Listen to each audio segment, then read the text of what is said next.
Assalamualaikum warahmatullahi wabarakatuh. Jumpa lagi dengan saya, host Emil Mahmud Shah, dalam program podcast tamu kita, Tribun Padang Tribun Network. Kali ini kita kehadiran tamu yang sangat spesial, ya. Seorang perempuan yang sekarang lagi mencuri perhatian. Beliau akan digadang-gadangkan akan maju sebagai bakal calon wali kota Padang. Kita sapa dulu tamu kita yang spesial nih. Halo, apa kabar? Halo Tribuners, salam sehat, salam kuat, salam politik romantis untuk milenial Kota Padang. Alah, luar biasa. Nama beliau adalah nama panggung nih sebenarnya. Nama panggung ya, itu bener. Sophia Loren. Nah, nanti nama aslinya kita tunggu dulu untuk perbincangan baru kita ungkap nama asli beliau. Apa kabar? Saya panggil Uni. Uni ya. Saya senang dipanggil Uni, biar kelihatan Minang ya. Betul lah, Uni Sophia. Uni Sophia boleh, Uni Loren. Uni Loren. Sering orang Uni Loren. Uni Loren. Kalau Uni Loren saya juga lebih enak tuh. Uni Loren orang panggil. Salam sehat lah kalau dari kami. Terima kasih Uni Loren sudah berkenan hadir di studio kami. Podcast program tamu kita. Dan kita tentu ngobrol sesuai dengan passion Uni lah ya. Walaupun kalau dalam isu sentralnya Uni lagi mau terjun ke gelanggang politik, tapi orang tentu bertanya-tanya nih, siapa sebenarnya Sophia Loren? Perempuan? Ya, tentu perempuan jelas. Ketika orang maju dalam politik, tentu orang melihat backgroundnya. Tiba-tiba muncul, kemudian siap untuk berkompetisi. Insya Allah.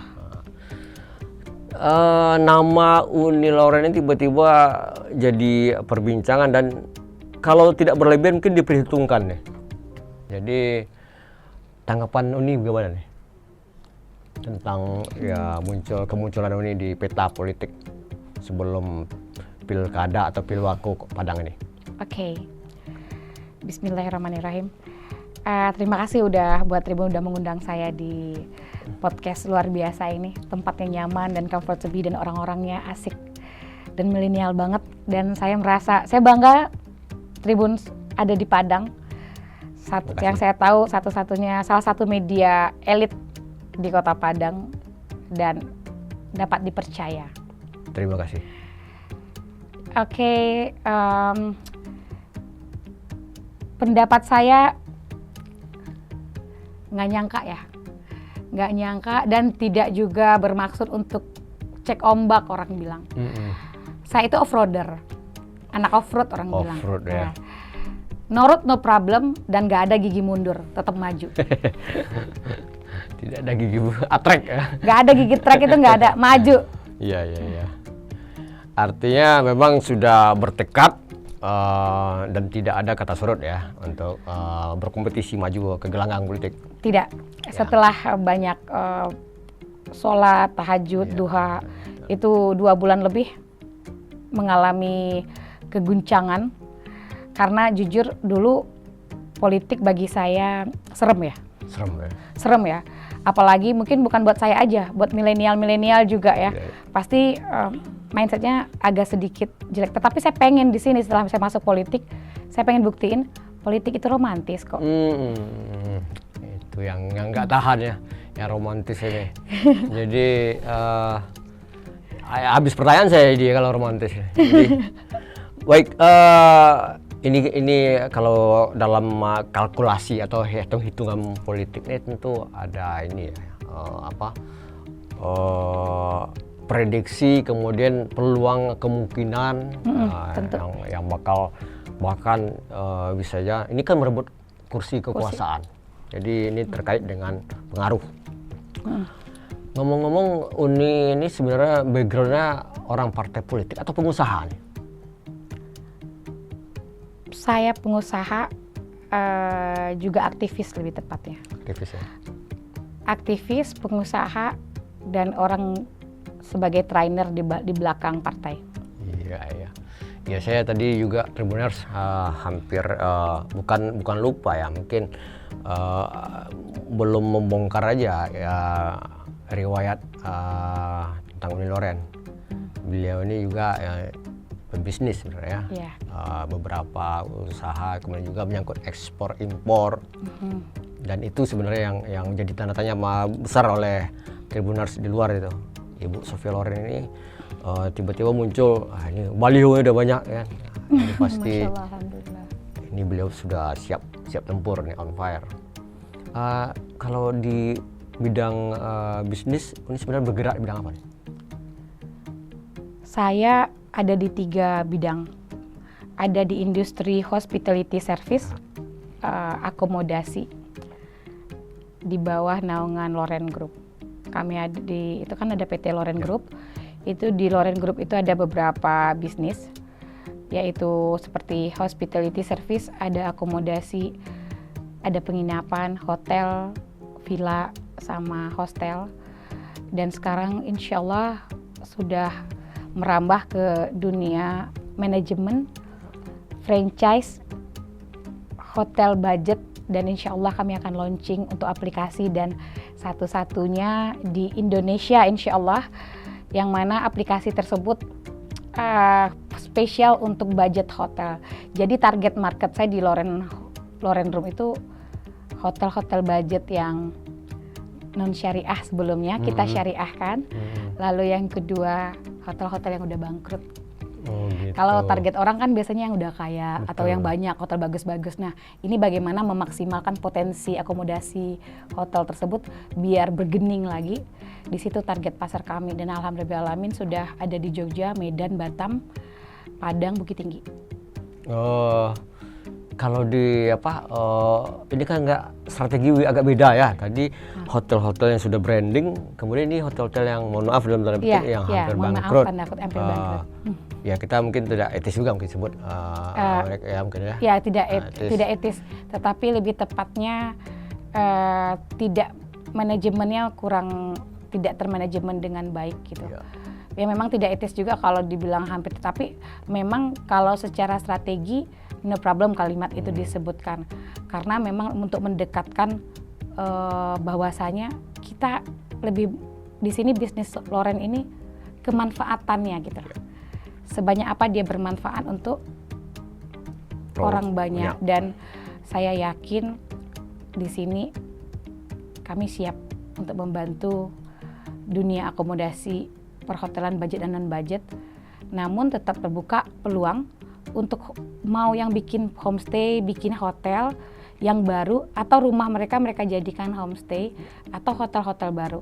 Namun landasan awalnya, tetapi kata bangkrut tersebut tidak ada di proposal atau di business coaching. Cuman itu dasar dari sebuah pemikiran, itu maksudnya.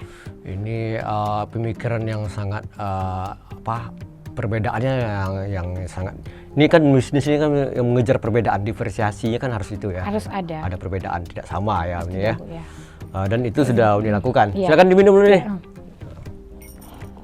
Kalau ini Tribuners ya, kita sedikit menyinggung tentang bisnis ya, tentang dengan Uni Loren. Karena orang yang mungkin yang mengenal Uni, mungkin kalangan relasi atau klien ini kan memang banyak bergerak di bidang bisnis ya, walaupun masyarakat ya.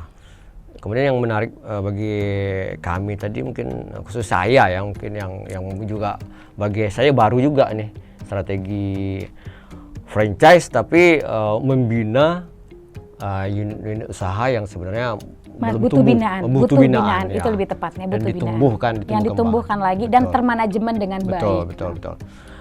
Yang menarik itu sebenarnya seberapa sumber daya manusia atau yang lainnya yang untuk menanggulangi itu, Uni sudah siap Pak dengan perangkatnya. Tentu itu tidak mungkin ide saja. Oh iya, jadi luar biasanya ketika saya coba bikin master plan dan exit plan, dan termasuk exit plan dari bisnis itu juga di proposal, karena memang penginapan saya sudah ada beberapa ya.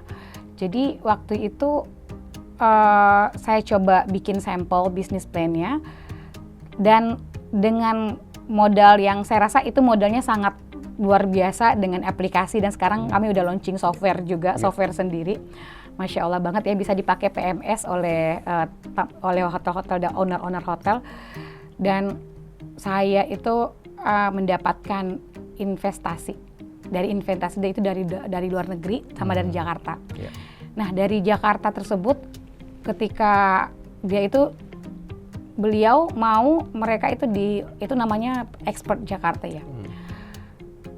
Ketika saya coaching bisnis itu mereka mau bertukar akuisisi perusahaan saya itu 1% dengan modal 10M.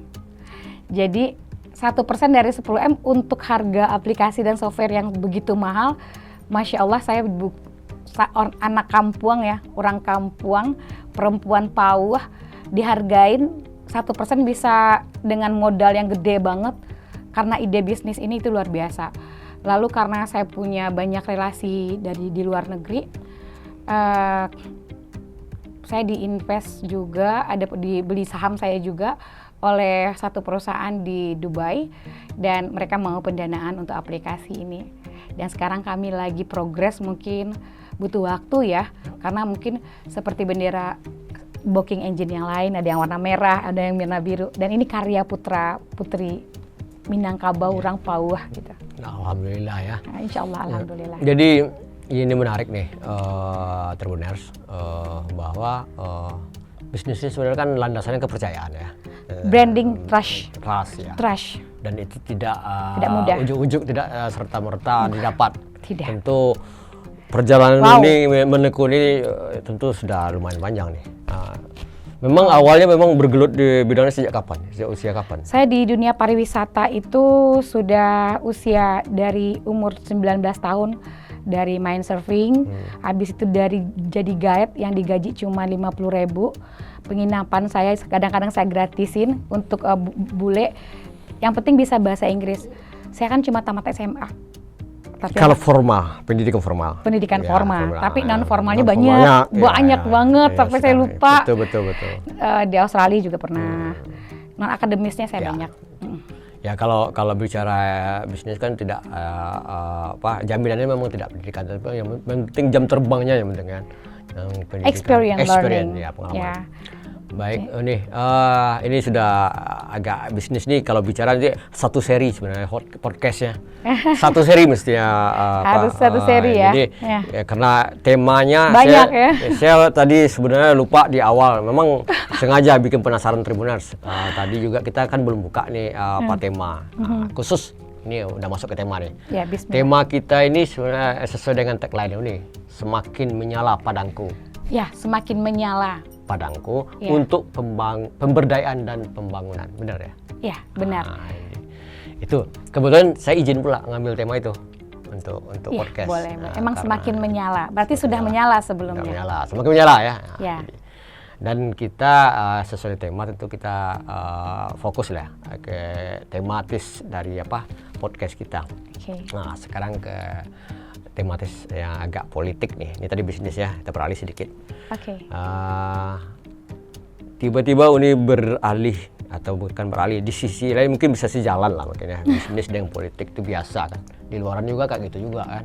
Para politisi juga backgroundnya juga kadang pengusaha, karena juga sejalan gitu kan, saling dukung. Pertanyaan ini mungkin saya awali dengan seberapa persen Uni yakin maju ke politik? Untuk maju di politiknya? Bukan, untuk merebut nih. Kalau maju tentu Uni sudah bertekad. Yakin maju. ya? Ya, seberapa persen? Saya misalnya menjadi kursi ke wali kota atau nanti di pimpinan di Kota Padang ini sudah berapa persen? 50% atau 70% atau 100%? 100%. Wah, ini luar biasa. Saya nggak diajarkan dalam Islam itu untuk pesimis. Ya. Islam tidak mengajarkan saya untuk pesimis, optimis, namun tetap realistis. Betul. Berarti udah terjawab Tribuners ya. 100% saya yakin, dan insya Allah, ya. jika Allah berkehendak, Allah maha membalikkan hati manusia sebagaimana apapun besarnya kekuatan. Tapi jika Allah berkehendak, ya. Masya Allah. Sebab kalau saya tadi pertanyaan balik, mengatakan Uni underdog, kemudian Uni menjawab ini kan seperti tidak terima ya. Tapi dalam politik tentu tidak ada yang tidak mungkin ya. Faktor-faktor. Saya tidak terima dibilang underdog. tidak ya, terima sama sekali. Berarti ada faktor-faktor yang menurut Uni yang bisa bikin Uni yakin kan? Banyak Faktor X. banget. Baik. Ini perlu ya bagi politisi semuanya ya, mungkin untuk khusus apalagi perempuan, politisi perempuan. Dan di Padang ini mungkin baru ini satu ya yang terlihat pertama kali yang saya lihat di untuk pilkada serentak besok. Sejauh ini sampai detik ini baru yang muncul di baliho, baik juga di pembicaraan di kawan-kawan ya. Memang baru ini Sophia Loren. Nah sekarang kalau sudah seperti itu nih, tentu dalam politik itu tentu ada kendaraan. Tentu. Ada kapal. Ada kapal. Uni tidak perseorangan atau tidak jalur independen. Tidak. Bisa Uni beberkan di sini kendaraan Uni nanti. Saya udah minta izin juga tadi sama ketua pagi tadi. Ya. Sebenarnya besok pagi saya mau ke Jakarta, mau menjemput assessment. Ya. Sebenarnya Tribun akan menjadi news nomor 1 yang mengetahui berita ini. Terima kasih, alhamdulillah. Saya udah izin juga dengan ketua DPW, DPC juga, dan rekan-rekan dan tim sukses juga, sahabat-sahabat, besti Sophia Loren kalau kami namanya, bukan relawan tapi besti karena milenial kan? Ya milenial, besti Sophia Loren. Alhamdulillahirabbil alamin. Saya jatuh hati kepada PKB, Partai Kebangkitan Bangsa. Ya. Berarti... Dan alhamdulillahirabbil alamin, hari ini dijadwalkan ke Jakarta dan setelah UKK, dan insya Allah besok saya menjemput surat rekomendasi dari PKB. Ya, alhamdulillah ya. Mudah-mudahan lancar dan sukses ini. Amin. Jadi setelah seperti ini, sejauh perjalanan ini kan udah tampak nih, udah tanda tanya beberapa tribuners juga kan sudah agak terang benderang nih. Nah, sekarang kita balik lagi nih, kita berputar lagi. Sebenarnya Uni Maju ini respon atau tanggapan keluarga kemana nih? Anak-anak atau suami gimana? Kalau keluarga, kalau suami sangat mendukung. Jadi begini, ada hal yang kegalauan saya itu ketika masuk di ranah politik bukan tentang kapasitas, karena saya pede dengan kapasitas yang diberikan oleh Allah. Namun yang mengganggu sekali di pikiran saya sebagai perempuan, Bundo Kanduang, Urang Minang, Siupi, Basuku Koto, keraguan pertama adalah apakah benar perempuan itu tidak boleh memimpin. Namun dalam beberapa ayat dalam Al-Quran, saya juga tanya ke beberapa ustadz, lalu saya lihat juga dari beberapa ustadz-ustadz seperti ustadz-ustadz populer di Indonesia, ternyata sah-sah saja. Dan jika ada yang berkata, hancurlah sebuah negara atau sebuah kaum jika dipimpin oleh seorang perempuan, dan itu sudah dipatahkan, dan teman-teman sendiri mungkin sudah mengetahui akan hal itu. Artinya kesetaraan gender itu diakui saat ini, dan saya salut dengan PKB. Mereka tidak negative thinking, mereka menampung aspirasi dan partai yang sederhana, dan membiarkan saya untuk, boleh nggak saya itu bersikap apa adanya tanpa harus menjadi orang lain, namun tetap santun, politik tanpa harus mencari kesalahan-kesalahan orang lain. Dan demikiannya dengan menyala tadi, semakin menyala padangku itu adalah kita sebagai umat beragama, sebagai umat beradab dan beradat, janganlah sekali-sekali melupakan kebaikan para pemimpin kita yang dahulu. Tetap harus berterima kasih kepada pemimpin atau petahana-petahana yang dahulu. Saya mau menyampaikan di sini kepada kaum milenial khususnya dan Kota Padang, yuk kita politik santun, yuk kita politik ramah, tanpa harus mencerca, tanpa harus mencari kesalahan, tanpa harus mengungkit-ungkit kesalahan. Itu tentu saja di partai politik sesuai dengan ranahnya, yaitu mungkin hakim. Tetapi kenapa sih harus mencaci maki? Kenapa sih harus membuka aib gitu? Saya merasa sebagai ibu mewakili perempuan, kami ingin damai. Dan makanya kita sampaikan semakin menyala padangku. Dan di sini saya sampaikan terima kasih Bapak Wali Kota sebelumnya, terima kasih petahana-petahana yang 15 kali di Kota Padang dari tahun 1945 memang belum ada perempuan. Terima kasih saya pribadi ucapkan, Bapak semua luar biasa telah memberikan separuh hidupnya untuk publik dan itu patut diapresiasi. Luar biasa ya. Jadi kalau yang mungkin saya tambahkan, mungkin bukan menambah referensi atau literatur, bahwa di wali kota, di eksekutif mungkin belum ada, tapi di legislatif ketua DPRD sudah banyak ya. Perempuan bahkan sudah pernah jadi ketua DPRD. Ya, benar. Di Kota Padang ya. Di Kota Padang. Dan ya mudah-mudahan nanti akan lebih komplit. Ada wali kotanya perempuan, juga ketua DPRD-nya juga perempuan, itu kan langkah. Ya, langkah.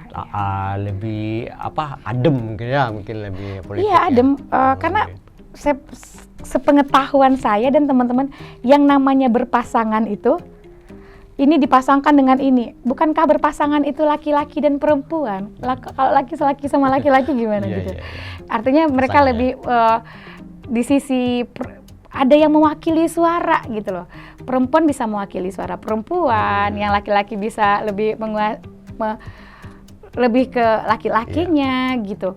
Yang namanya pasangan laki-laki dan perempuan, atau kalau di sendal kiri dan kanan, celana dan baju, nggak ada tuh baju sama baju gitu. Seperti itulah kira-kira. Baik, ini Loren. Ini sedikit agak teknis juga pertanyaan saya. Ketika maju tentu ada persyaratan untuk bisa mendapatkan tiket berkompetisi. Memang partai urusannya, jawabannya iya kan, bahwa kendaraan sudah. Ketika kendaraan juga sudah, kan juga belum tentu pasti bahwa bisa ikut bertarung. Persyaratan kalau setahu saya itu untuk pemilihan wali kota Padang itu kan minimal 9 kursi. Benar. Dan yang kita tahu PKB mungkin sudah ada berapa, koalisi. 4 atau berapa. Tentu ada arah koalisi kalau Uni sendiri seberapa ini informasi yang didapat nih, bakal koalisi dengan apa nih? Sudah berkoalisi kan? Satu partai kan? PKB setahu saya, dan ketua juga menyampaikan di grup, dan kebetulan sama jadwalnya ketika saya assessment di Hotel Mercure pada tanggal hari Sabtu kemarin, PKB sudah berkoalisi dengan yang berita kemarin ya? Iya, PDI Perjuangan, Umat, dan P3. Baik. Memang itu data memang konkret ya, data yang dan sudah 10 kursi saat ini. Ya, artinya sudah lebih ya. Nah, itu kan pertanyaan supaya menegaskan ke Tribuners juga. Kalau pertanyaan di Uni dengan internal memang udah tahu kan. Di pertanyaan seperti semuanya itu. Dari awal, dari bulan November ya. November itu udah tahu. Baik, ini sudah hampir di penghujung nih. Ketika ini maju sendiri di sana, siapa kira-kira nih tandem nih, pasangan? Rahasia. Ini Tribuners, ini mahal podcastnya di sini yang bisa bongkar dikulitin di sini. Nah, jadi bersabar Tribuners. Akan ada sesi berikutnya. Ada sesi berikutnya. Dia janjiin lagi podcast. Iya, ada seri. Ada jadi Sophia Loren Session 2, Session 3 gitu. Serinya berlanjut dengan sequel kedua, ketiga, dan bikin orang penasaran ya. Oh tentu. Biar kaum milenial itu selalu mengikuti politik. Iya. Baik nih, kira-kira sebelum kita di closing atau ini ada hal-hal statement atau harapan Uni lah yang kalaupun terlupa mungkin bisa Uni ingat lagi tadi mungkin yang perlu. Silakan. Okay. Bismillahirrahmanirrahim. Masyarakat Kota Padangku tercinta, saya Sophia Loren dari lubuk hati yang paling dalam, dengan membawa marwah Bundo Kanduang, membawa nama, menyuarakan hak-hak perempuan Kota Padang dan kaum milenial, karena saya masih 39 tahun saat ini. Ya. Masih pemuda. Masih 39. Di bawah 40 terakhir. Di bawah 40 ya. Saya berharap Kota Padang lebih baik. Saya nggak minta dipilih, saya hanya minta didoakan. Karena pilihan itu, ketika Allah sudah mengatakan akan membolak-balikkan hati manusia, insya Allah. Dan satu lagi, dengan lantang saya sampaikan, saya nggak punya uang untuk pilkada, tapi saya insya Allah akan membuat sebuah pondok pesantren, sudah ada jalan pribadi untuk masyarakat yang saya bangun, dan mungkin secara media tidak saya mediakan selama ini karena tidak ada terfikir sama sekali untuk masuk ke kancah politik yang awalnya saya takuti ini. Namun PKB menjatuhkan hati saya, dan tanpa mahar, saya di PKB tanpa mahar 1 rupiah pun, dan malahan saya di sini diperlakukan di PKB dengan baik, dengan orang-orang yang sangat baik, dan saya membuktikan mereka tanpa politik uang, dan saya tertarik untuk masuk politik akan hal itu, dan saya diajak. Dan saya berharap Kota Padang, yuk kita buka pikiran kita, kita buka harapan kita, kepercayaan kita bahwasanya tidak selamanya politik uang itu benar-benar bisa mensejahterakan Kota Padang. Mohon buka hatinya, lihat dari hati nuraninya. Saya masih percaya, masih yakin, masih ada orang-orang yang ingin Kota Padang lebih baik lagi tanpa mereka membeli Kota Padang kita dengan uang dan membeli suara rakyat. Baik. Wabillahi ya, terima kasih. Luar biasa. Memang ya ini suara orang yang kita sama besar di Padang, jadi terasa ini memang rasa memiliki udah cukup kota lah. ini, Padang kota tercinta ya. Udah cukup lah ya. Saatnya, udah saatnya. Baik, Uni Sofia Loren, saya rasa ada yang mungkin masih penasaran, ya kita tunggu aja nanti sequel atau seri berikutnya, karena ada pertanyaan yang belum dijawab beliau. Pasangannya siapa belum dijawab, karena rahasia. Jadi Tribuners jangan kecewa, tapi penasaran silakan. Nanti kita akan sambung lagi seri podcast dengan Uni Sofia Loren.